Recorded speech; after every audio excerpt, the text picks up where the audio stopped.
Welcome back to our growing experiment. We're here with Scott from Papa Propane. Scott, do you want to tell us a little bit about yourself and your business?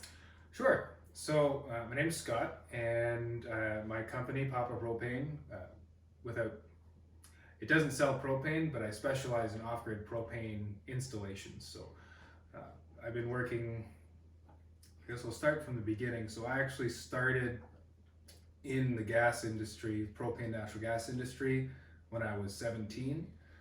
We actually uh, requested the high school let me out of school. I think it was all day or half days every Wednesday for a whole semester. And my dad actually taught the gas course that I went to. So I've had a gas ticket for almost half of my life now. Boy, it makes you feel old sometimes. Uh, so I've been in and out of the gas industry since then, but then 7 years ago, my parents in North Bay bought Nipissing Propane, and I've been the store manager there ever since. Um, Spending less time there now with my own company and letting them transition into not having me around. So I've been more of a full-time gas tech for the last 7 years, and we specialize in cottages, camps, off-grid homes, uh, places, water access, boat access. I think the only vehicle my dad hasn't taken to a place is a helicopter. He's taken a float plane, tons of different boats and barges, uh, canoe once maybe, Argo on land, Argo in the water. I think there might have been a time he had a Jeep with those triangle tracks. Okay. Yeah. So we've snowmobile. We've been in the Nipissing area around a lot of really remote places where there's no way you're getting hydro out there. So a lot of appliances that people need to live while they're out there, whether it's hunting or fishing or camping or just being with their family in the summer, uh, making sure that they've got cold food or propane fridges, heat when it's cold, hot water, propane lights, although more people are moving towards LEDs now, but there's still tons of propane lights out there, and probably a handful of other things. So that's what I'm bringing from Nipissing into the Sudbury area.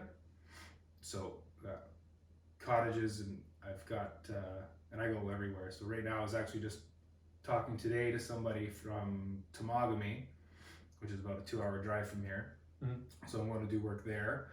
Done work down the French River already. I've got a guy in Killarney as well, and I'll be probably going to the island, Manitoulin Island.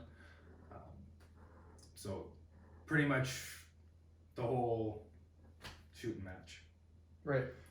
Yeah, and so I mean, that's one of those things that we have to face living here in Canada, right? Is that it's like extremely cold all the time, so we always have to be thinking about a source of heat. Yeah. And like from what I understand, natural gas and propane is a fairly efficient way to heat, right? Like I mean, Yep.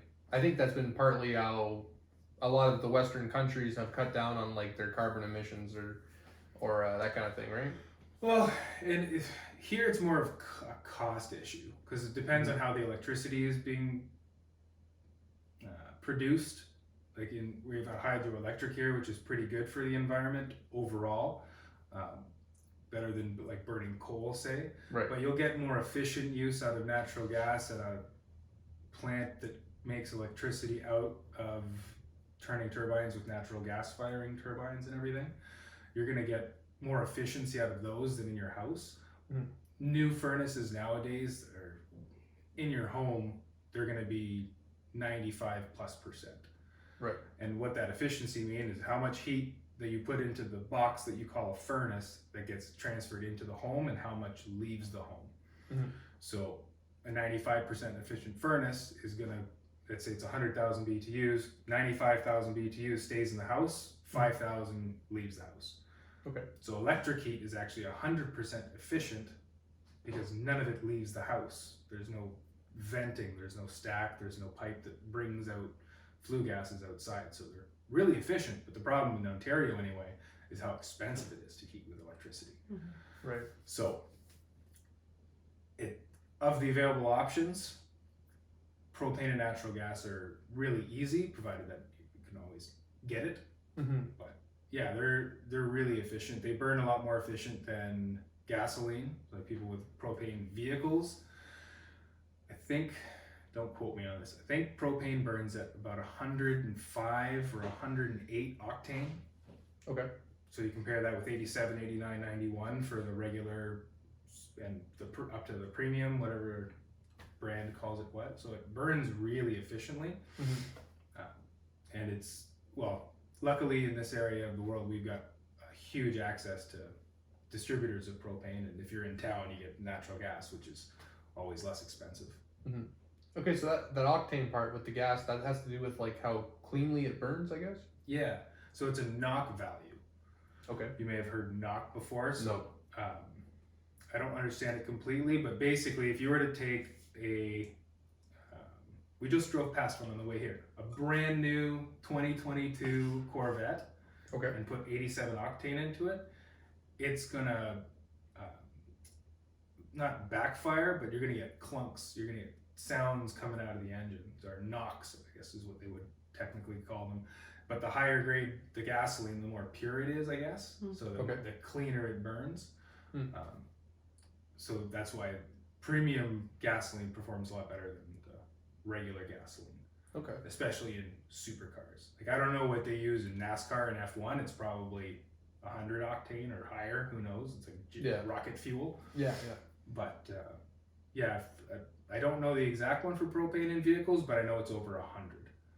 Well, even if it isn't necessarily in vehicles, it seems like propane would at least be a fairly efficient gas as well as natural gas, right? And then it becomes another thing that I think we found when talking to a lot of people. It's actually conserving as much energy as you can. So really, like say if you're using a natural gas heat source or a propane heat source, if you have sufficient insulation, you can retain a lot of the heat that you're using and use very little fuel. So it can be a good alternative in a way that is cost efficient. It's certainly cost efficient for this area. Like Manitoba, as far as I know, because my cousin lives in Manitoba, their electricity is dirt cheap. Don't know why. There's probably reasons. So you could heat your whole house all winter with electricity, and you don't have to worry about using natural gas, propane, wood, oil, any of that.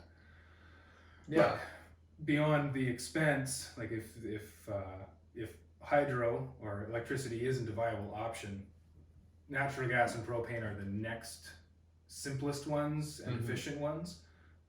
Just because you're not losing as much heat, right? With a wood stove, I love wood heat. It really warms up everything really well. But you lose so much heat out the chimney. Your efficiency is really low. Right. Oil, the insurance companies just made that too expensive. So you have to change your tank so many years now, and the tanks are $2 or $3 grand starting price.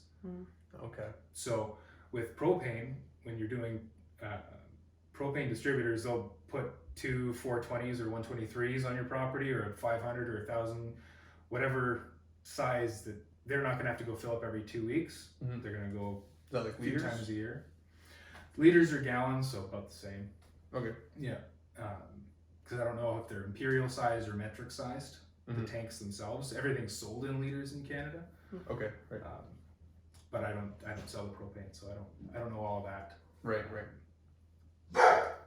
So you're way more cost efficient and easier doing propane, especially in the rural communities, if you've got access to propane. If you don't, you almost have to go with wood, but otherwise you're good. That is actually something I was thinking about too before the interview, because a lot of people I knew back home who would live in more rural areas that were like, because I lived in a small town, but then there was people who lived off from the main highway where I lived, and they commonly used oil heat, and I was always understanding that it was fairly cheap. I never really knew how efficient it was heat-wise or fuel-wise. So going back to the octane, fuel oil that people use to heat oil in their homes is actually diesel. Oh, okay, I didn't know that. It's just colored.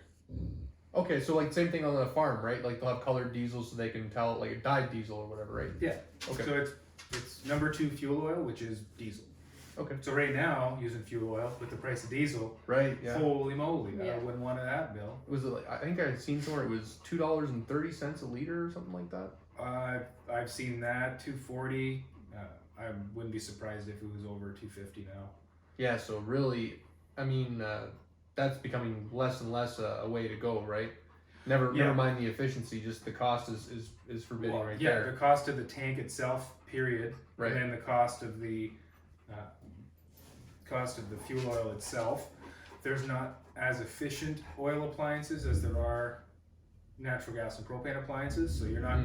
You can get high efficient oil burning appliances that are over 90%, but they still have a much darker smoke. One guy who used to install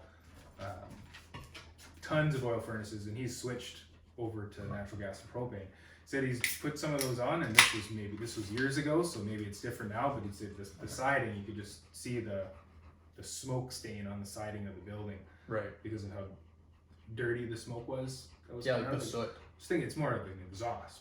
Yeah. So Well, yeah, because that even like that makes me think of too, like you'll see those diesel trucks there sometimes where they really lay on the gas and they'll have that black Yeah. soot coming out the back, right? Yeah. And if they're burning basically the same fuel, then you see the same thing.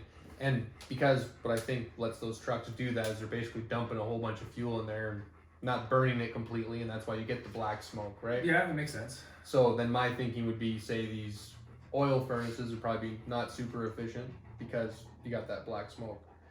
Now, Yeah, so, they can balance them out pretty well and make them relatively efficient, but it's still going to be low. Like propane appliances when there's off grid, because the reason you can get that high in efficiency is you capture the condensation that's created when you have the combustion with a hydrocarbon.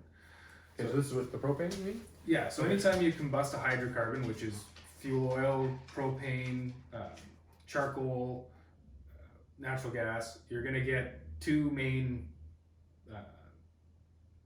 Outputs? outputs. You're going to get water vapor and carbon dioxide. Okay. So what high efficiency appliances do is they have the temperature of the flue gas so low that the water vapor actually condenses into a water substance, but because there's so much CO2, it's actually acidic. So it has to capture it in a very specific way. And usually it requires plastic venting, which is why you see so many plastic venting in houses now, for water heaters and for furnaces and all sorts of things. And it captures that extra BTU. So the percentage of efficiency is about between 82 and 83%, where you'll be able to vent without condensation. Okay. And then when you start getting condensation. So that's why you have to size, like vent stacks up through the ceiling a certain size, because if they're too big, they might not vent properly. If they're too small, they might condense water, and then it's usually a metal chimney, so it corrodes and everything. Right. So with the off-grid stuff that I sell, you're gonna get max 75-80% efficiency because it can't capture that condensate, just because it usually requires a condensate pump or a good drainage system to allow that to happen. So it's just not a setup that people are typically going to use when they're in that kind of setting, right? Right, because the whole point is I don't have electricity. Yeah, exactly. Yeah. Yeah, because if you had electricity, you can kind of manage that extra stuff. If you don't have that, you just need the furnace to go. Yeah. So like that reminds me too of like one thing, like so like we've been considering getting a generator recently, if even only just to have a little electricity in the house to like power our fan for our furnace. So like in say these off-grid settings that they can run without any electricity, do they have a different way of like venting or whatever, or like I'm misunderstanding something there, I'm sure. So with a lot of the appliances that we have, the direct vent ones, they'll mount right on the wall. Okay. So there's Empire is one brand that we carry. They're manufactured in the States. They haven't changed the design in 30 plus years. So all the parts are still the same. You can get parts for stuff. They look exactly like they did 20 years ago. Okay. With my dad, we serviced one last year, the year before, that was installed 19 years ago at the time, never been serviced. Okay. And looked as new. Yeah. Right. So, but they vent with what's called a concentric vent. So there's a small vent in the interior and then a larger vent that surrounds it. Okay. So your flue gases go up the smaller internal pipe, and then the external one brings in all of your combustion air. So you're not exchanging room air you've paid to heat and losing that as well. So that's why you get closer to that 80% efficiency. Right. Where a wood stove that's not direct vent, or a freestanding unit that uses room air for combustion, you're going to get lower than 70%, because you're losing heated room air as well as heat generated from the appliance itself that you're losing out the stack because of thermal draft. So they just mount right on the outside, on an outside wall, and then they just vent straight through. There's a termination on the outside, and that's basically it. You run the gas line to it. You can get blowers for them if somebody has electricity and they want a blower to move the air around. You can, but if the power goes out, they'll operate just fine. Okay. Water heaters, you can get direct vent like that as well. So you can get one that's work on gravity pressure and direct vent, so you don't have to put chimneys up through the ceiling, which is excellent. You can get heaters, water heaters, fireplaces that are off grid, sorta, kinda, because they're starting to switch the standards where everything has to be automatic electronic ignition. You can't just have a standing pilot on fireplaces, which is annoying. But because of COVID and I guess constrictions on the ability for CSA to approve stuff, is what I've been told, that they haven't been able to get the approvals to be able to legally sell appliances. So they're like, can we go back and sell these standing pilot ones, because like we can't legally sell these until you put your stamp on them, and you're not putting your stamp on them, and we're going to go out of business because we won't be able to sell anything. So they kind of said, yeah, you can sell those for now until we get the paperwork pushed through.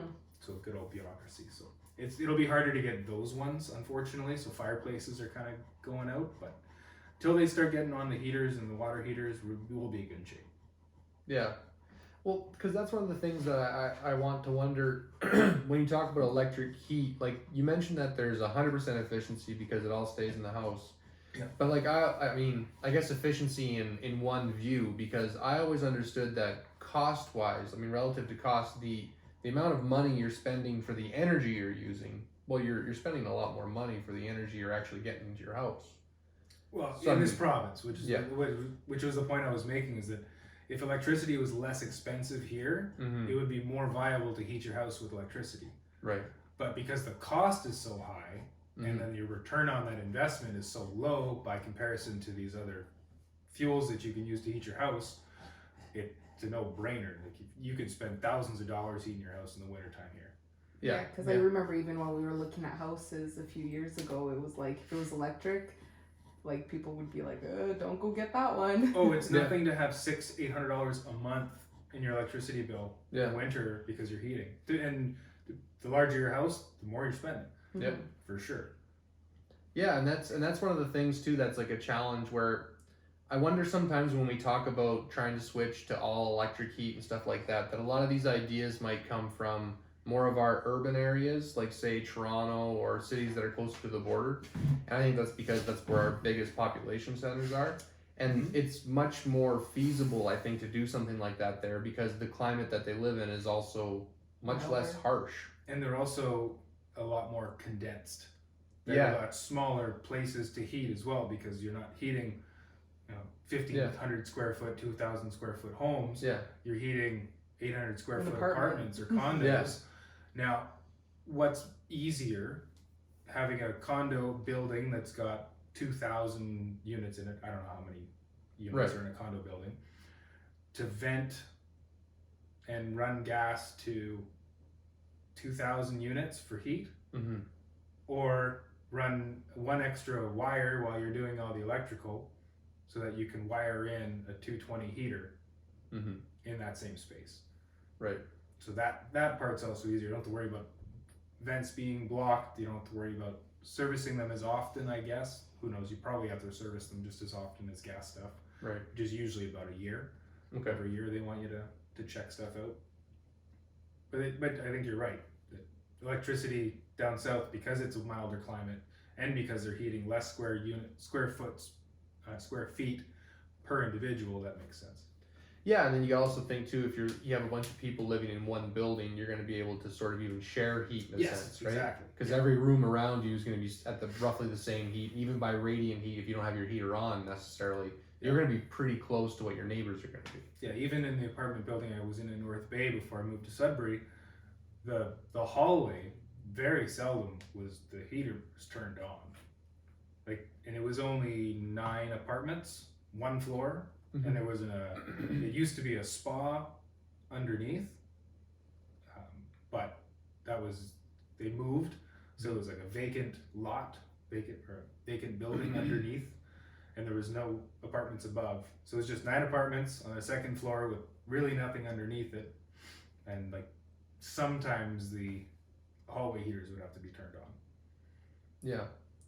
Well, and that really, I think, is kind of like a good way to look at it too, with like efficiency and cost, because like there's a really big push to go totally electric, and like I have a hard time getting behind it. Just living in Northern Ontario my whole life and being having experienced like -30 winters all the time, or sometimes where it gets down to -40.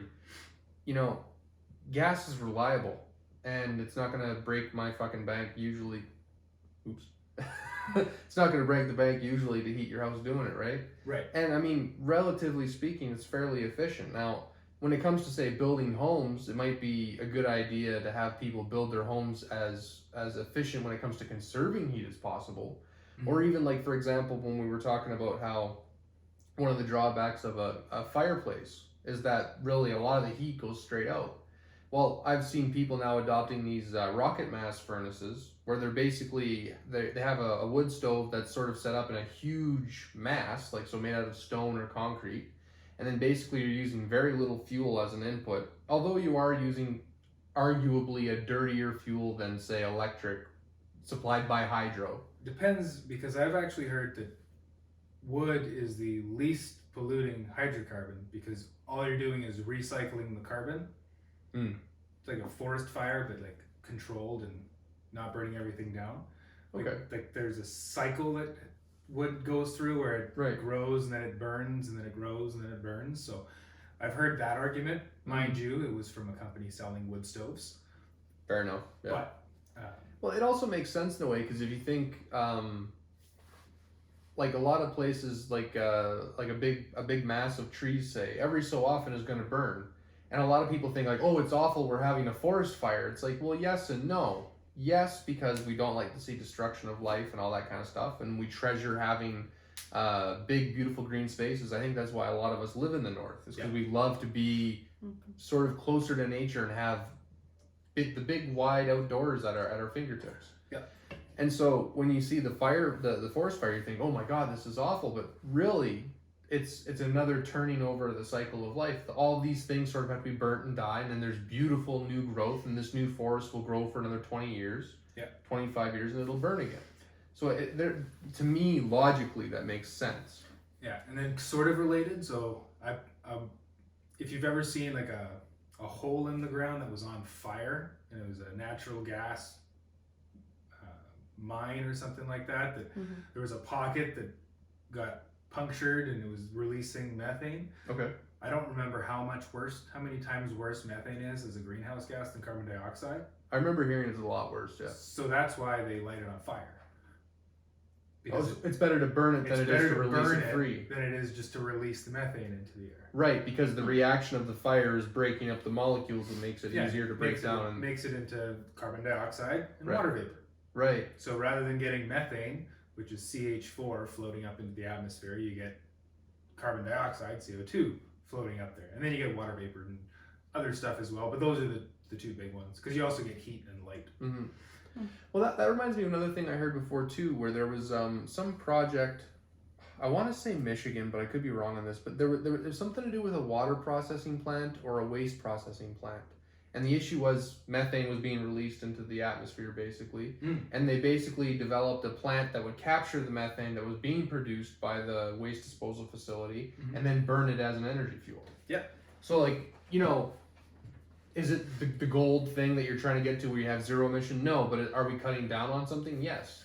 And then there's a lot of the the wastewater management facility in North Bay has a torch that's always lit, and it's just burning the off gases from all the water that they're treating, all the wastewater they're treating. So there is a breaking point between, obviously they would like to be able to capture all of that, but I haven't spoken to anybody from the city. It's obviously too expensive to engineer something to capture all of that methane and all the other gases. Maybe there's just too many different types of off gases that they can't isolate the methane, and that's the expensive part, or containing it, who knows what it is, but it's just light it on fire, because it's better than just letting it go up. Well, and then also too, once you start capturing it, where are you going to store it, and what are you going to do with it after that? Like, are we going to build the equivalent to what they have for nuclear waste facilities, where you just have underground storages of methane canisters you store for forever? Like, that doesn't seem to make sense. No, because what you would do is you would pressurize what you collect over time, and then use it. Right. So I mean, at the end of the day, you're going to burn the methane, is what I'm like kind of getting at in a way, right? So yeah, I guess it's just you're not putting it to the best possible work, just burning it as an Olympic torch every day. Yeah, so ideally you would redirect that energy that you're expending there into something that heat water to spin a turbine or whatever. Do something else with it, that's instead of just breaking it down so it's less pollutant. Because that makes me think, like, you know, especially if we're going to have, you know, because everyone likes to have a toilet in the city, especially if you live here, that you flush it and the things go away, and then you have clean water come into your house. There are propane toilet incinerators. Really? Yeah. What's that? So it basically is an incinerator. It just incinerates all the stuff. Hopefully you close it and you get off before it happens. Right. I've never worked on one. My dad's worked on a handful. But yeah, because there's three major things you need if you're going to live off with nothing, right? You need something to heat your house so you don't freeze to death. Right. Something to cook food with. Right. And something to get rid of your waste. Everything else is kind of luxury. Warm water, luxury. Right. When we're looking at just surviving. Yeah. We need to be able to cook food, heat our shelters, and get rid of our waste in a manageable way. Right. So incinerating it, I guess it's kind of actually, it's a reasonable segue from burning the methane at the wastewater management plant. Yeah. And toilet incinerators. Well, it's a smaller scale version. You're just, instead of sending your waste because you're, say, in an off-grid situation, you're breaking down your waste on site. Yeah, and you don't have to dig a hole for an outhouse. You don't have to put in a septic bed or what's the other one? Septic tank. I didn't know they were different. I thought it was maybe septic tank. I thought there was Septic field was always what we had back home, but I think it had a tank in it. Oh, okay. Maybe it's just the same word for a bunch of different stuff. I've never had to worry about septic, so so you don't have to worry about pumping that out yourself or hiring someone to come out with a truck to pump it. So yeah, because they're not common, toilet incinerators aren't cheap, and so you can get them. So the idea is that it's going to burn your waste, and it's like a fire, just like sort of like the methane torch we were talking about earlier, that just burns it to get rid of it. Basically. Okay. Because then I'm wondering there, if you're living in an off-grid situation and you have this little poop flame that you're going to have there, right? I mean, why not use that to, I mean, it's an extra little burst of heat in the house in the wintertime, right? Yeah, I don't know what the procedure is, and where if all the heat just gets outside, or if you do recover some heat inside and just the gases, the flue gases go outside, but I'll have to maybe look into those a little bit more. But you can some people might be interested. You guys want to put one in? No. Well, I've seen like the compost toilets before, and like that was kind of intriguing. It's definitely a lot more work, but it's another one of those things where like you look at it and you're like, well, maybe we're kind of being a little, I don't know. It's it sounds like a silly thing to say, like, all right, it's just poop. We're adults, right? It's like we all poop. It's not a big deal. Right. And then you look at it and you're like, well, really this is a fuel that we're just kind of flushing down the pipe, or even a manure or whatever it is the case might be. You have to process it a little bit or take care of it the right way. Well, you have to eat the right food too, I would imagine. Well, I mean, yeah, when you get down to like the nitty gritty of it, because like it reminds me of hearing about, I think it was in like North Korea, where like you weren't allowed to like hide your poop. Basically, there was poop quotas. Yeah, you had to turn in exactly to a couple of books. And the reason I would understand that is because it's a valuable fuel source in a country that doesn't have access to a lot of fuel. So if we're talking, and this isn't in a direct comparison, but if in an off-grid situation, you have limited fuel sources available to you, right? Mhm. And so if you think about that, you think, oh, well, this is an output I can turn back into an input. So like the incinerator is a different way of going about it than say like a compost toilet that's doing the human manure, I think they call it. Humanure. Humanure. That's Yeah. clever. Yeah. Throw Yeah, in it's the garden. Yeah. It's kind of clever and kind of gross at the same time. Well, yeah, it's manure. Yeah. Yeah. Well, but it's one of those things that you just, I mean, when you get into gardening and stuff like that, or you get into farming or trying to think about living off grid, it's like all of these things that are dying got to be put back into something that's living again. There's no way of getting around it, and it's like that book that apparently a lot of kids read. Everybody poops. So I mean, Everybody poops. yeah. And if you don't, you don't last long. Yeah, you'd be very sick. Yes. Yeah, that's really interesting with that incinerator toilet. Mhm. So there's really nothing propane can't do. It can keep your milk cold. It can vaporize your poop and keep your house warm. Yeah, it can do all that. Yeah. And you can boil water with it, and reasonable things that people talk about over dinner conversation. Yeah. Well, yeah, there's a lot. The propane fridge really is interesting. Yeah, well, because there was something I remember hearing about fridges a long time ago, and it was like maybe when you're a kid, you don't really think about what it is that a fridge is. You just open the door, like it's cold in there, so therefore the machine that's in the fridge makes cold. Yeah. But I think it's like the opposite. It just removes heat is actually what it is, right? That's how the propane fridges work. Electric fridges, I'm useless. I think it's the same principle. Well, so in a propane fridge, the burner boils an ammonia solution, Okay. and then that ammonia vapor goes up through the coil and then goes down a bunch of other coils that are in strategic places and diameters. And then as it cools down, or as it condenses in there, it's actually pulling heat out of the fridge and pulling heat out of the freezer. So the condensing gas is a heat sink in a way. Yeah. Okay. I mean, I don't think I have it 100%, but that's basically it. You boil the ammonia solution, and then as the vapor condenses, it draws heat out of the fridge cabinet, gets recycled down, and then becomes not just liquid ammonia. Right. It goes back down through the coil, gets boiled again, Yeah. and it's a cycle. As long as that burner stays going and there's no plugs in the coil, that fridge will still keep cooling. Well, now I'm thinking about seeing like an older refrigerator and seeing the old coils they had on the back, and they were plug-in refrigerators. So I would think it's probably the same thing. It's similar. Yeah, or at least similar. Like, cause like to me, it's like basically the propane's being used to heat something up so we can condense the gas is the idea, right? Yeah, and then you've got, because on I probably get this wrong. On an electric fridge, you have a compressor.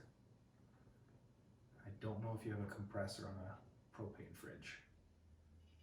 Okay, so maybe I know how to fix them. I don't know exactly every part that I can't service on them is. Because I can only work on the gas stuff. Right. So the gas control, the gas line feeding it, the venting, that's what I can work on. Mhm. If it's anything to do with the refrigerant, Right. or the actual operation of like all of the coils and fins and tubes that go into the cabinet and all that, not me. Right. So is there a refrigeration tech for that kind of thing, I guess, or? I don't know anybody that does it anymore. There used to be, back in the day, there used to be people that would recharge ammonia solution in propane fridges. I've heard about something like that before, getting a fridge recharged.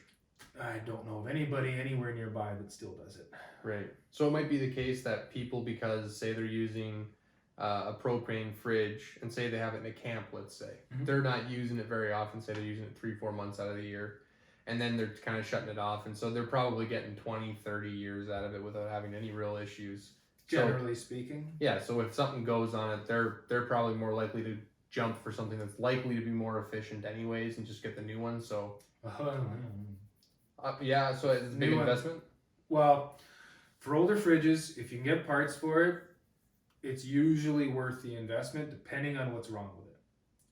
New fridges are $2,500 and up. So I'm getting out of that then. A 6 cubic foot fridge. So getting out of that, then there must be still a pretty good supply of like aftermarket parts where you can still fix a lot of that You'd stuff. love to think that. No. No. No, there's fridges that are less than 10 years old that have discontinued parts, which is really unfortunate and a huge piss off. Because they're not cheap. Somebody spent $3,500 7 years ago on a fridge and they Yeah. need a new X. X has been discontinued. Well, is there anything that's a substitute? Nope. Well, as a gas technician who's licensed and insured, I can't just pick up a gas control and throw it in because I'm modifying the approval of the appliance. So I could do that, but if that cottage burns down and the customers aren't as honorable as they claimed they would be if anything bad happened because I did this, then I might be out of a company, out of a job, who knows. Hopefully nobody died.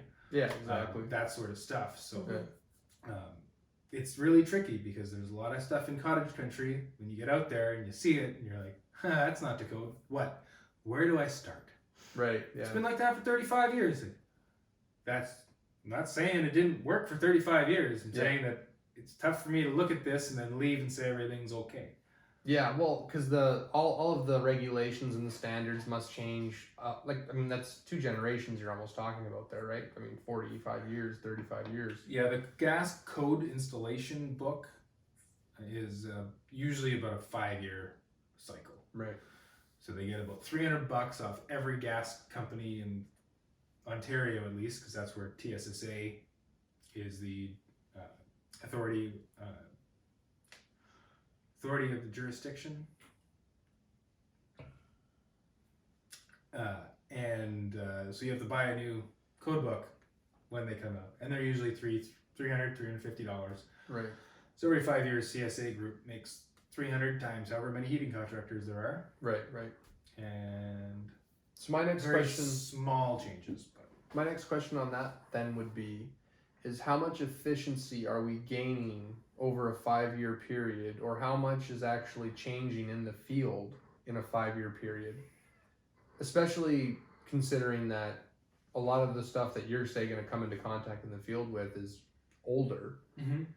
You know, how much advantage are we getting out of having a new standard every 5 years if in practice in the field a lot of the equipment is much older, and then I guess the first question I meant to ask too was then how much efficiency are we gaining in these new machines? So are we sort of like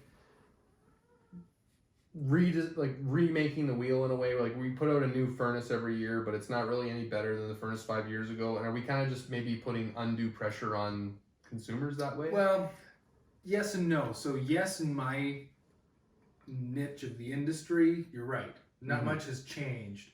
But you look over the last 5, 10, 15 years and the evolution of appliances in homes, whether it's ranges going from like convection ovens being $4,000 because they needed to be engineered like crazy, and now they're much more affordable, so you're seeing more and more of them, so the standards have to be kept up, because basically the companies are making stuff like that before. We're like, well, let's make something that works and does what we want.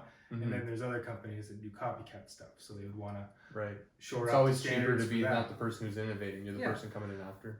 Forced air furnaces, like over the last 15 years, have just been completely overhauled to what they used to be. They're way more electronic now. They've got brains in them, like your car does almost. Maybe not as sophisticated as the car, maybe as sophisticated. Not an electrical engineer, I don't know. Right.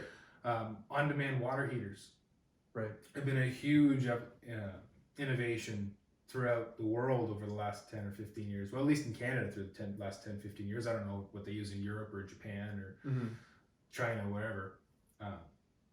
But those things are always changing. And then what will also happen is the installation manual will get approved. And then, we shouldn't let those things be that close. So the code requirement needs to change so that we can do that. If it's dangerous enough, they'll do what's called a director's order. Okay. And it's a blanket statement saying you cannot, if you see this fireplace, you have to shut the gas off and tag it, because we've had too many incidents where the glass just explodes out from it into the living space because of delayed ignition or whatever the cause is. Right. And then in the next code, so within the next 5 years, sometimes, maybe not that specific example, but they'll take something that they've seen in the field a lot and they'll put it into the code as as a thing. That's what happened to gas propane fridges. People stopped. People were bypassing the carbon monoxide detectors because that was an important safety Right. to ensure that you didn't die from carbon monoxide poisoning. Well, people would bypass them because what's the big deal? And then they'd wake up dead. Yeah, exactly. And enough people did that where they said, yeah, well, if you want a propane fridge installed in a dwelling now, it has to be direct vent. Right. Bar none. So for me to go and install a fridge in a dwelling, the way that I define it is kitchen, bathroom, bedroom, or any combination of the three in that building. It's a dwelling, has to be direct vent. So I can't install a carbon monoxide fridge in that space.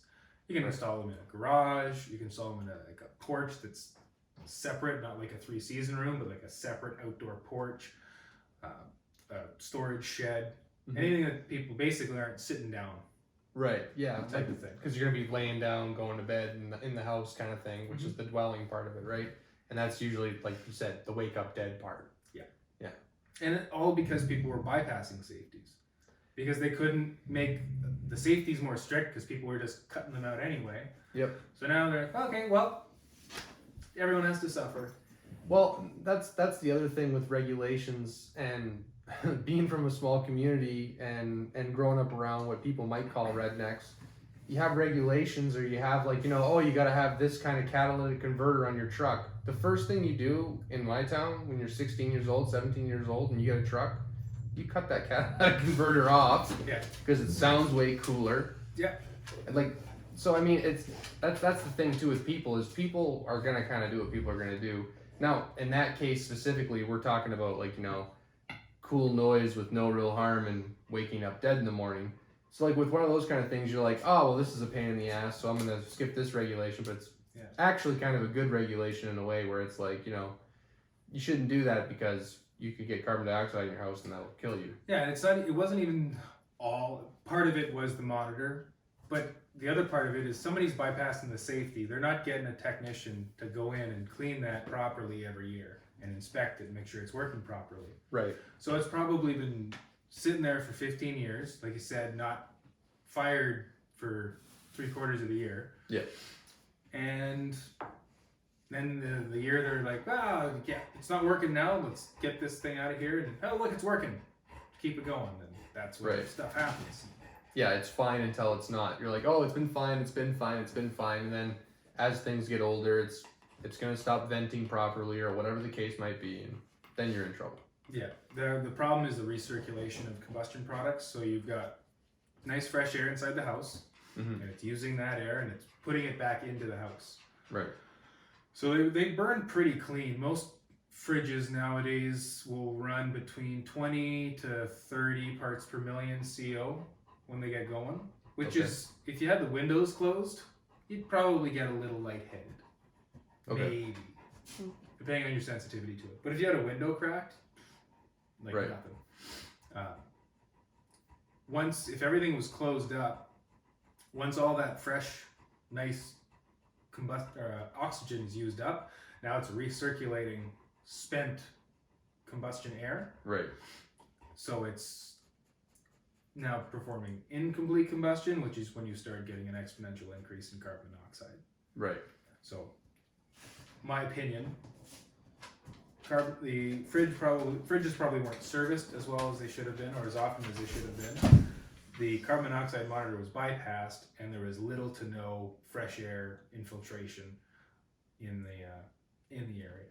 Right. But why not just slap a direct vent everything?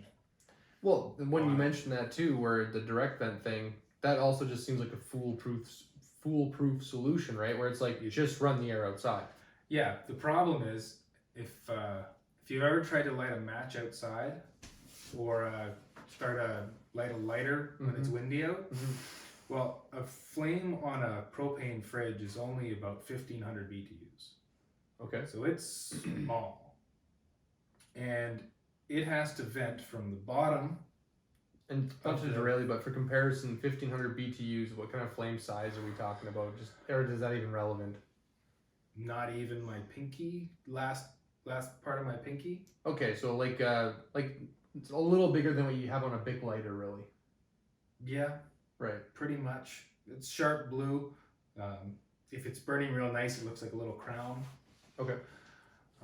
But yeah, it's not any more round than a loonie. Okay. And it might be about that tall, but most of it's here, and this tall is just like the cone tip because it's going up the flue. Okay. And so the problem with a small flame is? You need thermal draft to start and maintain itself. So when you have a wood fireplace, so the reason it drafts is because the chimney stack is hotter than the outside temperature. Okay. Which is really easy because the wood's on fire. So Right. of course the steel is going to get hot. There's a bunch of heat in the box. So the bottom of the chimney or the stack temperature is up, I think on those it's 400 degrees on wood. Right. Don't quote me. About 400 degrees. So the temperature differential from the bottom of the chimney stack to the outside temperature is so great that just the matter of it being hot air and cold air being outside, it just vents up through the roof. Okay. So that's like however many thousands of BTUs in a wood stove. And that's like when you first start up a wood stove in a cold cabin, say. First it smokes up the cabin, and then it goes up through. Because you have to build up that stack temperature. And that Right. also gives you your efficiency if you can dial that in. I don't remember what it is for wood stoves, but Right. not a wood stove expert. Don't need to worry about Exactly. that. With a propane fridge, so you have the same type of effect you're trying to create because there's no fan. Like on the furnace in your house right now, there's a venter motor that blows and pushes all of the flue gases outside. Right. So that's why you can have low flue gas temperatures. You can condense the water vapor in there, recapture that increased efficiency. Right. All these wonders of innovation and engineering that people have thought of and implemented for home heating and everything. Right. But you don't have fan assist. You don't have any kind of blower on these propane fridges because it would require power, Right. which needs, you can't be on an island without power and use this fridge. Right. So it's almost like there needs to be some form of a little, like I'll be facetious, a little Dollarama fan Right. that you can put batteries in and just turn on, and it just helps the air move through the pipes. Because what'll happen, I don't even think this again, all my opinion, I don't even think the air blows in and down to blow out flames. What I think happens, because I've seen it happen in other situations. So you've got your fridge fired up and it's been running for 8 weeks. Mm-hmm. And a strong wind comes and a gust is like, let's say it lasts for about 10 seconds. So on a fridge, on a direct vent fridge, there's two 2-inch PVC pipes that go at the back. One brings air in, one exhausts. Okay. And it's moving as fast as that little flame can kind of pull air in it needs for combustion, and then the thermal draft will pull it up and vent it outside. Right. Well, if you've got wind, and then so out of those two pipes, there's a T on each pipe. Okay. So the opening at the top, opening at the top, opening at the bottom, opening at the bottom. So it's pulling air in from top and bottom for combustion, and then it's venting it out, and most of it's going out the top, obviously, because heat rises. If you get a wind that just goes across the top and bottom of those two vent pipes for long enough to stagnate that thermal draft, because it's such a small amount of heat, Mm-hmm. it just consumes all of the oxygen in the venting system, and the flame goes out. Mm. Now try to relight that burner when you don't have oxygen in your flue, because it happens when you go to light them for the first time and there's no air movement. You go to light it and you're whoof, Right. and then you try to light it again and there's nothing. Well, you've spent all the oxygen that it had access to, Mm. so there's no more oxygen. There's just carbon dioxide and water vapor, Right. theoretically. Right. So you're pumping in propane like crazy, Right. spark, spark, spark, spark, spark. Right. But there's a So you're like kind of flooding the carburetor, then the oxygen comes back and you go to relight it and you get fucking boom. well, luckily it doesn't happen as bad. But basically you've got this upper limit and lower limit of combustibility. So for propane, it's somewhere from let's see if I can even get the numbers exactly right. 2.4% to it's 2 to 6 or 7%, and then natural gas is like 4 to 9. I don't think I have those flipped, but I haven't looked at those in a while.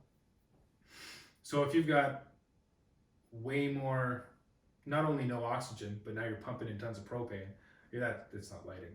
So what we tell customers to do is like, okay, well, when that happens, it's not a defect. It's just physics manifesting itself for you. You have to go outside, and now you're also at a cottage with no power potentially. So it's like, just hook up your air compressor, plug it in. Can't plug it in. I don't have anything to plug it in with. Right. Do you have a leaf blower? It's like, why would I have a leaf blower at the cottage? Like, you get all these. Yeah. All right. Do you have a little portable Dollarama? Just go to Dollarama. It's like, I'm 3 hours from town. Right. So I've even had to tell customers like, okay, well, what you're gonna have to do is like plug the top or the bottom, whichever is easier, and on your combustion air intake, and just blow. Right. Just exhale, and just try to get some air flowing through it, and then it'll light and it'll run for a while. Right. So all you have to do is stop that thermal for a moment with the propane fridges, and it goes out. They do have relight kits, which is handy, as long as you didn't burn all the oxygen in the vent pipe, because it's not a revent kit, it's a relight kit that automatically detects there's no flame and sparks. Right. Well, and then because that's the thing you got to think of, right? It gets down right to the basics of fire in general, right? You got to have, it's a triangle, I think, right? A certain amount of fuel, a certain amount of oxygen, and a certain amount of heat. That's how you get your fire, right? Yeah, that's the starting point. And the further you get into it, it becomes a tetrahedron, and Well, of course it gets geometric after that, right? Yeah. Well, I guess it starts out geometric. It's more complex. Yeah. But yeah, so you're basically starving the fire of oxygen, which is what a fire extinguisher does. Yep. And some of them, well, depending on the type of fire extinguisher, of course, some of them remove the heat element from it, and that sort of thing. But yeah. Well, yeah, because that's another thing I've wondered too about, like, say, a furnace, and like you were talking about how it's got the fan on that, like, and that's got some kind of electric pole, and I think it's because, like, you look at the vents that come out of the house, they look like they're all PVC pipe, like you were talking about with the fridge, right? Yeah. And I wonder if, like, don't they have like fans that are essentially propelled by like heat? Like, I've seen these on old wood stoves before, where it's a totally metal fan, and basically the heat, it must be induction. The heats up the base, and the base has some kind of, like, maybe there's a difference between the heat that comes up from the base to the heat of the blade, and that causes the blade to spin, or I think it's just the amount of heat and I could be wrong. I think it's just the amount of heat that's rising, spinning the fan. There could be an element of a wood stove heating it up, because we've had people ask about those. So we've got this little fan you just put on the wood stove, and it just fires away. Yeah. It's like, well, the propane unit's not going to get as hot as your wood stove. Right. So they don't work as well on the propane units. Well, because I was just thinking, like, say, if instead of having like an electric, now this is kind of off in La La Land, but if you had, like, instead of like a plastic vent, right, you had a metal vent, or say a cast iron manifold for your outlet, that's something that'll hold a lot of heat, and you put one of these sort of like heat induction fans right in the tube, could you not power it from the heat that you're, like, I mean, possibly. Yeah. But there's no way of really knowing that, I guess. money. Yeah. So Well, now you have to redesign it. So you have to you have to get engineers to design something that's going to be a functioning unit. Then you have to apply for the approval of that, which is all costs money. yeah. And assuming that the material cost is going to be higher. Yeah. Like, it's unfortunate. Now, most, I'm glad Mara didn't get all nuts there. Most direct vent fridges work fine all the time. Yeah. It's just there's these few cases that we see repeatedly come up where it's okay, it sucks, but here's the solution. It works. Right. It's a little inconvenient, and it's not super common. Right. Because we've got some customers who run their propane fridges all year round. Right. Because they don't have a regular fridge, and they live in their off-grid home. Because they don't have power, they don't want to run a generator 24/7, which I totally understand. Yep. Just the noise, the fuel cost, whether it's propane, natural gas, or gasoline, the fuel cost to run a generator all day seems like you got too much money and you know what to do with. So you're literally burning it. Yeah. So most of the propane fridges do work well 99% of the time.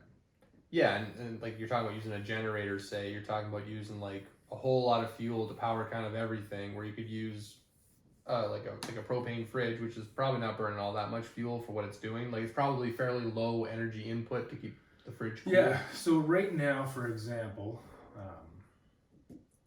you're looking at a reasonably sized propane fridge. So the most common sizes are going to be an 8 and a 10 cubic foot fridge. So they're half the size of a regular household fridge. Right. They're going to use, depending on your three main factors, which is how much food is in the fridge to keep cold, how often you're opening the door and letting cold out, and how hot the ambient temperature is around the fridge. Right. The higher and the more frequent those are, you're going to use more propane, just like you would use more electricity with a fridge in your house. Yep. So, say you're within reason, moderation for all three of those, you're going to use about a pound a day, maybe a pound and a half on like really warm days where you can't control what the sun's doing. Right. So 100-pound cylinder, if you take a pound a day, is 100 days. Right. And that's going to be about, right now it's somewhere around $1.35 per pound at my parents' store. So Costco and distributors are going to be cheaper than that probably, but so $135. Well, if you only ran that fridge for those 100 days, and let's say you used a pound a day, you'd be $1.35 a day to keep your fridge cold. Okay, well that's pretty reasonable. It sounds like a lot less. Now, buying the propane cylinder and the regulator and the installation Right. in the fridge, now you're looking at thousands of dollars up front, but going forward, Right. that would be your fuel input. Now, Right. running your fridge in your house is probably I don't know what the math would be, but it wouldn't be anywhere near that high. Right. Yeah. It would be much lower. Right. Well, now that's one of those things too, where you're living off grid. Say in this situation where the only thing in your house that's regularly using energy is really going to be that fridge or whatever it might be, right? Like you're looking at the cost of like sort of running the household for a day, $1.35 to keep your food cold, and if you're just out there kind of doing your own thing, you don't really need much else anyways, unless you want to be watching TV and stuff. But then why be out in the beautiful outdoors if you're going to be inside watching your TV? Yeah.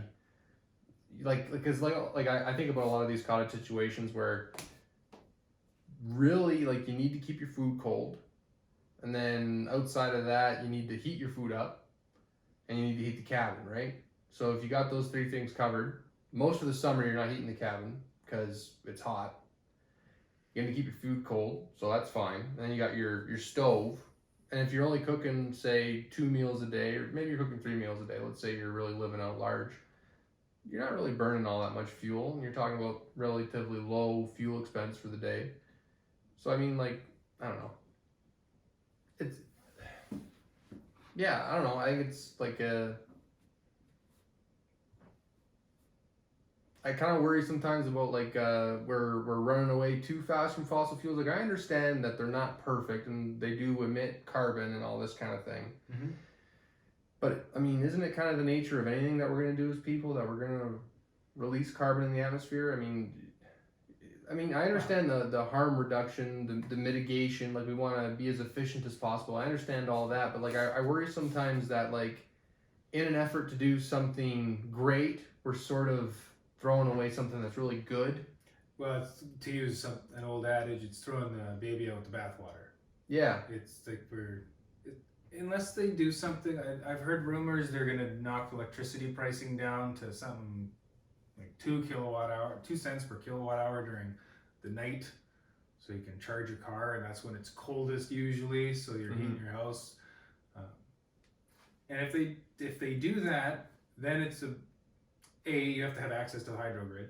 Right. Right? Like if you're an off-grid camp or you're in the middle of the lake, do you have several $100,000 to bury a cable in the lake out to your camp? Yeah, you're not going to do something like that. If you're off grid, you're going to be burning the fossil fuel because you're not going to have an electric car. But even people that are just in cottages and hunt camps, they're just so far off the beaten path. It would be $100,000 to run a line just on poles. Yeah. So it's not reasonable for those areas. But depending on how, for the majority of the people in the province, if they made electricity affordable, and depending on how they made and produced the electricity, Mm-hmm. it could be significantly better than everybody doing natural gas and propane. Right. Which is actually not good for me to say out loud, being a propane heating guy. Right. But if they were doing everything in the most renewable way, Mm-hmm. with the least amount of waste and byproducts being emitted, and creating enough electricity, because that's the other issue, is how much electricity do you now need to generate Mm-hmm. if every house is being heated by electricity? Yeah, exactly. Because like how much power are they using? They would need. So would our transmission lines need to be upgraded? Right. There's going to be more plants of producing electricity, like Right. what needs to change, and if it's big enough now to implement all of this, well, why are you guys so late at reducing the cost of doing this? Right. But that is a possible solution for probably 75-80% of the province, if they make electricity cheap enough where everybody can charge their cars Mm-hmm. and heat their homes and cook their food and heat their water with electricity. Well, that's probably the way it's going to go. But Right.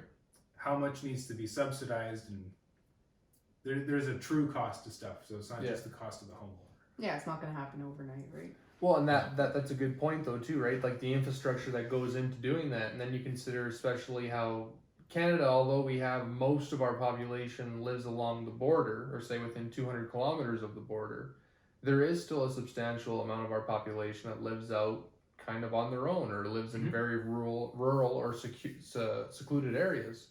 And again too, like I can't help but feel that's a little bit of a part of our Canadian spirit. Like I think, like for me, when I was growing up, I always thought it was like so cool as Canadians that we had such a big, beautiful outdoors we could go out and explore every day. And I always enjoyed going to friends and family members' cabins in the summertime and being out, and there was no one really nearby, and you could go out swimming in the lake or go out on a walk and all that kind of stuff. Yeah. And that's one of the things that I worry we might lose in a way too, as we try to do that now. Like you said, if they can make the cost of electricity as efficient, then you can then go ahead. But then the problem is the infrastructure of getting the electricity there. How are we magically going to make it way cheaper to produce electricity with the means that we're already using? And exponentially create and produce more electricity. Well, exactly. So it's like, it could be done. We've done remarkable things as a species. So I'm not saying it can't be done. It's just like the how part is always the devil's in the details. Well, because then I think too, from what I understand, with our hydropower, for example, we produce a lot of hydroelectricity, and from what I understand, we sell a lot of it to the States. No, well, and I heard at one point too, so not sure. We actually pay other jurisdictions to take the extra electricity. So not only are we consuming, we're producing more than we need, we're producing more than we consume. We're not even selling it.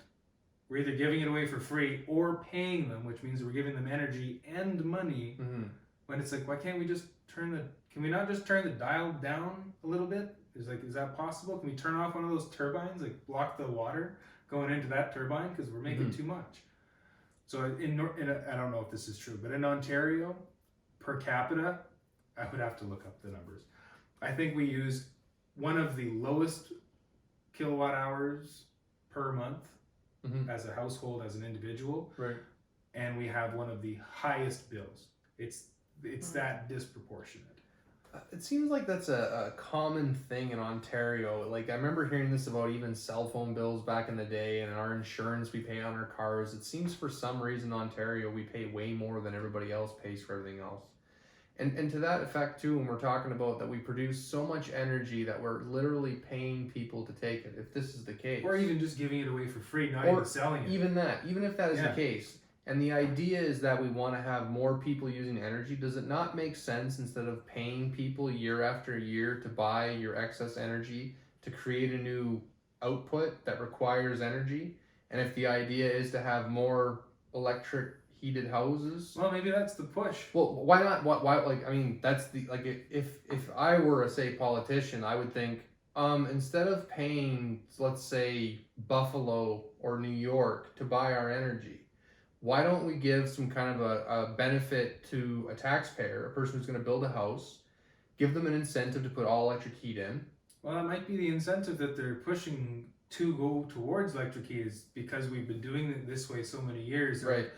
We obviously have the capacity and infrastructure, but we don't have the consumption, which is because the price per kilowatt hour here is too high. So people are always reducing their usage. They're buying more and more LED bulbs. They're not using incandescents. But even as we're talking about that, I'm thinking to myself that the cost of energy is high, but if we have an excess supply, that should, by the laws of economics, drive the cost down. Yeah. So if the people who were, say, taking care of our energy needs were really trying to take care of the people in this country, it would make sense to me that if we have an abundance of energy, the energy should cost less because we have more. So this goes back to the same thing we were just talking about paying someone else to take the energy. That's foolish. Mm-hmm.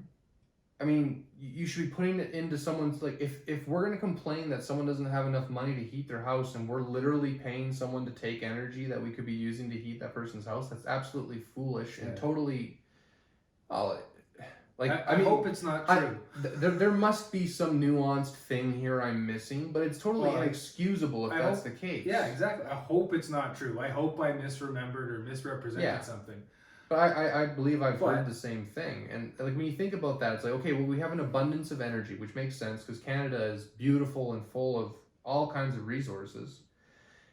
And then we have people who are saying they don't have enough money to spend on energy. And you have all these governments who run on these big government programs where they want to take care of people. And you look at that right there, you're like, well, we all need energy. If you could just basically cut people's electricity bill by a quarter or whatever, with their tax dollars, or even keep it the same but give them a quarter more usage, more work, or whatever the case might be. I mean, it just seems foolish to me that as a country we would produce energy, if this is the case, and sell it. I mean it makes me think that there's someone obviously getting paid for it in the end, right? Like that's usually the way business kind of works. But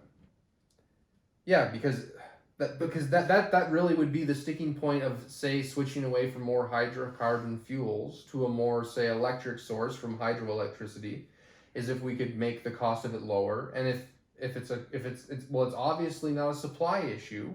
If it's not a supply issue, then if these politicians who want to regulate stuff all the time, well, what the hell's going on here where they're making off like bandits getting paid for electricity? Because I think, as far as I understand, I think we have private electricity or private energy in this country, or sorry, in this province. I think 15% of Hydro One is privately owned. It's really only that? I think it's only that. Because I'm trying to think now. Back home, it was always Hydro One. Here we're on GSU. Yeah, GSU, Greater Sudbury Utility. And then North Bay is North Bay Hydro. And so I guess those would all be sort of state owned in a sense, like they're owned by the city, let's say. I would imagine part of it, but it's hard to say. But the nice thing is, if you just go with propane and everything, you don't even have to worry about paying electric bills. Of course. But that's the thing though, is like I'm saying, like if people who are arguing against using hydrocarbons want them to work, they have to overcome these hurdles, and if they're not going to do that, then it's always going to be an obvious choice for the consumer that you're going to burn hydrocarbons. Yeah, so for the fridges anyway, solar fridges are becoming a lot more efficient and affordable, especially compared to a propane fridge. Now, with a propane fridge, the common setup is 200-pound cylinders, an automatic changeover regulator, so your fridge doesn't die in the middle of the night. It'll automatically switch over to the full tank. And then your copper tubing, flex connector, shutoff valve, all the fun code stuff that we install. That's a common setup. Now, right now, I'm going to try to do the math in my head. So one propane cylinder right now is about $250. $240, $235, depends where you find them. $230 is probably the lowest I've seen. So $230, well, you're buying two of those. So it's $460. The regulator's probably going to be at least $100. There's $560 plus pigtails and materials and all that, you're probably at another $100, give or take, all said and done. So $660 plus installation. If it's a direct vent fridge, it's going to be a few hours. So you're already over $1,000 just installing one brand new if you don't have any setup already. If you have an existing propane setup, you're just buying the fridge, you're in a lot better shape. But if you're just doing that, I don't know how much a small bank of solar batteries and a panel costs. Right. But the fridge is half the price. Right. So there's going to be a point where you're going to start seeing less and less, or fewer and fewer, I should say, propane fridges on the market and in use. You're going to see more and more solar ones. But with electricity to generate heat, which is why it's so demanding on the grid to generate heat with electricity, whether you're using that to cook with an oven, heat water, or heat the home, you're generating a lot of heat. That's where your biggest draws come from. So for heating the building, for heating your food and heating your water for off-grid applications, like I'm privy to, those are probably going to stay propane for as long as propane's a thing. Right. Like the lights have already kind of gone by the wayside. Like a propane light nowadays is, they start about $120, $130. And the mantles for those less expensive lights are almost $10 a piece. And if you look at them sideways or sneeze too loud, they break and you have to put a new one on because they're so brittle. Right. So like the cost isn't there. LED lights with a little panel, like a tiny battery, you're set. Right. They basically just gone out. There's still people that buy them. There's still people that use them, but they're right on their last leg. Right. And then propane fridges, I think, is the next domino to fall. It's going to take longer because there's a lot more propane fridges out there. There's people who already have the cylinder set up and the gas line run and all that. So it's just, well, I don't want to invest X thousands in a solar system yet. Right. So I know I'm going to save $1,000 on the fridge, but I'm not, to put a solar system in here for what I want is going to cost me $5,000 or $4,000 or whatever it is. It's like I'll spend $3,000 on a fridge because I know it'll work and keep the propane fridge going for now. So we're probably people in 2 to 3 fridge generations from now going to be switching. Mostly you're going to see solar fridges. Right. Because they just run on low 12 volt DC supplies, and they work nearly as well as propane fridges because they keep food cold and frozen. That's what you want a fridge to do, and they obviously do that enough where people keep buying them. Right. And do you just service off-grid or? Nope. No. I'll do like range conversions for people who buy a range at any of the furniture stores in town, like Bianco's or Roy's or Home Depot or wherever, and they live on grid, but they have propane. I'll convert it and install it. Same thing with dryers. I also do most natural gas appliances, except boilers. I don't do a whole lot of boilers. Hydronic heating was never really a thing for us because for hydronic heating you need circulation pumps and controls that require electricity. So you don't see too much of that out in the country where somebody's got a boiler heating system with either tube radiators on the baseboards or right in the floor. So that I don't do, but forced air furnaces and pretty much everything else I'll look into. Even toilet incinerators I'll have to read up on. Yeah. Well, thanks for coming and talking to us about all kinds of energy and heat because Thanks for having me. yeah, I mean when it comes down to propane, the real interesting thing about it is it's not just as simple as just a gas. Really, it's you got to know all about energy expenditure and how efficient you're being and all that, and that's exactly what you have to consider when you're having machinations, let's say, about becoming off-grid or self-sufficient. You have to really consider what kind of energy you're using and what kind of energy you're spending and what your needs are. Yeah. And so I think a lot of people probably get a lot of that. So thanks again for... And then as just a bonus teaser, because I don't know much about them yet, you can also, because an offshoot or a byproduct of combustion is carbon dioxide, they make carbon dioxide generators for greenhouses. I've seen those and heard of those, yeah. I haven't found one that's approved in Canada explicitly yet, but that's another use for propane or natural gas. Well, and then now we're kind of getting to not to something. get into anything Well, new. just as a little Just a thing that I have to think about, because when I think about that is like we think about people living in an area like we do and having a product of your heating system, let's say being carbon dioxide. Well, it's like, oh, how can we turn that into an input? If you figure out a way to have a greenhouse and a regular house live side by side in harmony, the problem is the humidity and a whole bunch of other stuff. But yeah, that kind of like those kind of ideas give me hope for the future. All right, Scott. So where can anyone get a hold of you? Get a hold of your services. So if anyone gets a hold of me, generally I do free estimates and quotes on and site visits for installations and sales, that sort of thing. You can call me or text me on my cell, 705-492-0535, or send me an email, scott@papapropane.ca, scott@papapropane.ca. Okay, perfect. Thanks so much. You're very welcome. Thanks for having me. Thanks.